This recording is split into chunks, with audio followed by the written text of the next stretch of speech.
It all starts long before the fighters arrive at the home of the Air Force fighter pilot, Nellis Air Force Base, Nevada. The months of training, the training sorties and practice loads and integrated combat turns, the bombing and strafing runs, and lots of spit and polish. This is a look at Gunsmoke 91 and the people who made it happen. This is a view of the men and women of the 442nd Tactical Fighter Wing from Richard Sgebauer Air Force Base, Missouri. Gunsmoke is an Air Force-wide tactical gunnery and bombing competition sponsored every 2 years by Tactical Air Command and hosted by the U.S. Air Force Tactical Fighter Weapons Center at Nellis Air Force Base, Nevada. In October of 1991, 14 crews from all over the United States, Europe, and the Pacific participated, from active reserve and Air National Guard ranks. These teams represented the best, here to discover who was the best of the best.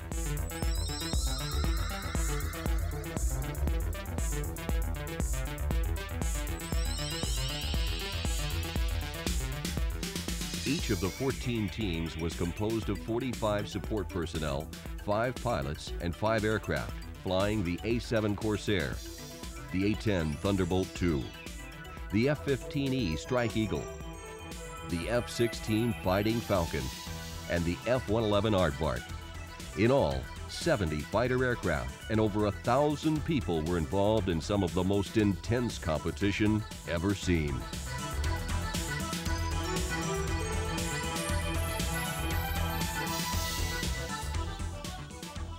The pilots flew in 3 profiles.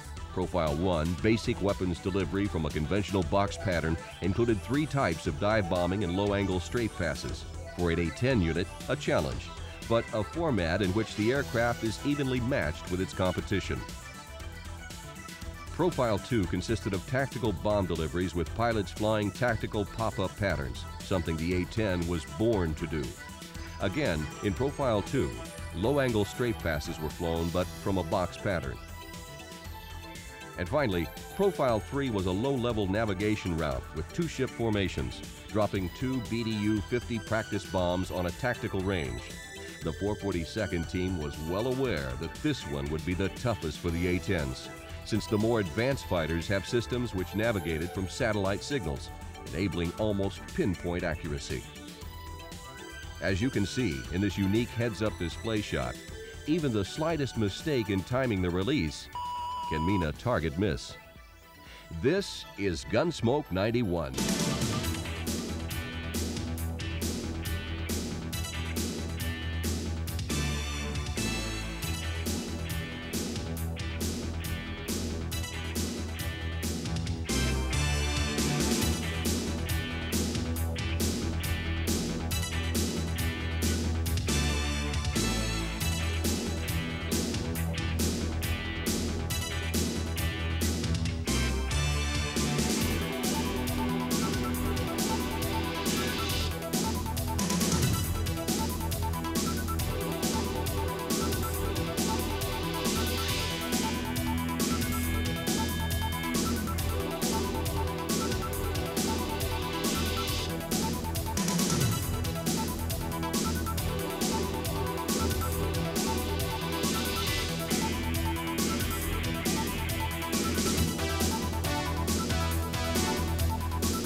For their efforts in this 2-week-long biennial competition, teams have a shot at winning one or more of 11 prestigious awards.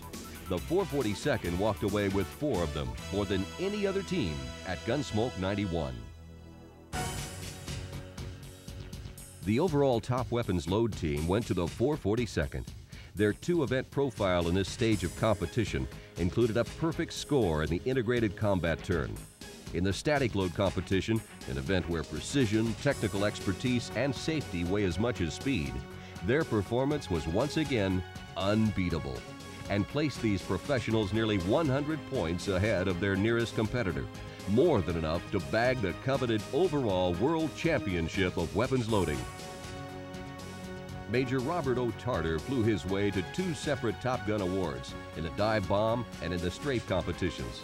His overwhelming contributions also helped his team pocket the overall Top Strafe Team award as well. And you talk about bombing accuracy. Watch Major Tarter score a direct hit. Roger. Knocked off the turret. All right.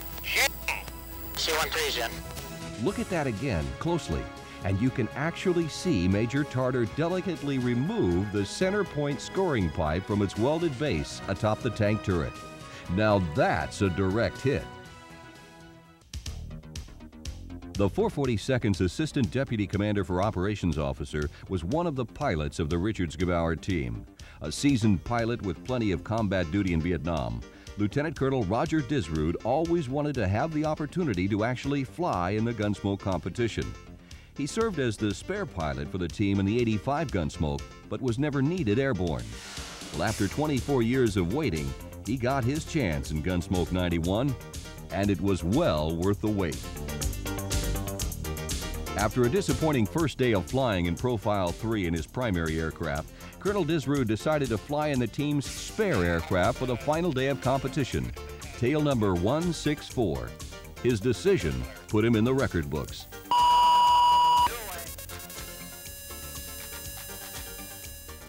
Colonel Disrud flew 164 to the first perfect score ever for an A-10 in the difficult navigation attack event.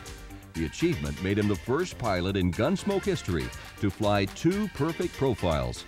He credited his team from the Consolidated Aircraft Maintenance Squadron for his ability to perform this feat in 2 different aircraft. Even though Colonel Disrud didn't win a single individual event, he performed with the consistency to earn the Top Gun Award as the best fighter pilot in the Air Force.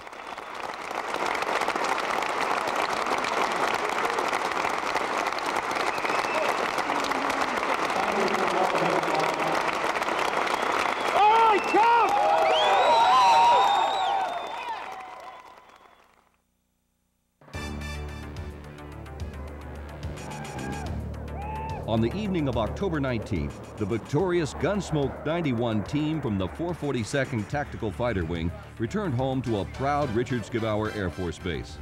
Friends and family were on hand to offer a hero's welcome, and the Richards-Gebauer Base Community Council, who had followed their team to Gunsmoke cheering them on, put on a welcome home bash none of the troops would soon forget.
From the Top Gun to the flight line, team members were unanimous in the opinion that teamwork, not only by those who got to compete, but the total wing team was the key ingredient in the 442nd's success in Gunsmoke 91. Which team won Gunsmoke 91? Well, the 442nd's total of team scores, flying, maintenance, and weapons loading was 63 points more than any other team in the competition. The real winners are the people of the United States of America. The amount of training and education today's Air Force members receive, active, Air Force Reserve, and Air National Guard, are part of what makes ours the strongest in the world. And staying well-trained and sharp in skills are key elements in the accomplishment of the primary missions of the 442nd Tactical Fighter Wing, to protect the freedom of this land and those who are fortunate enough to be Americans.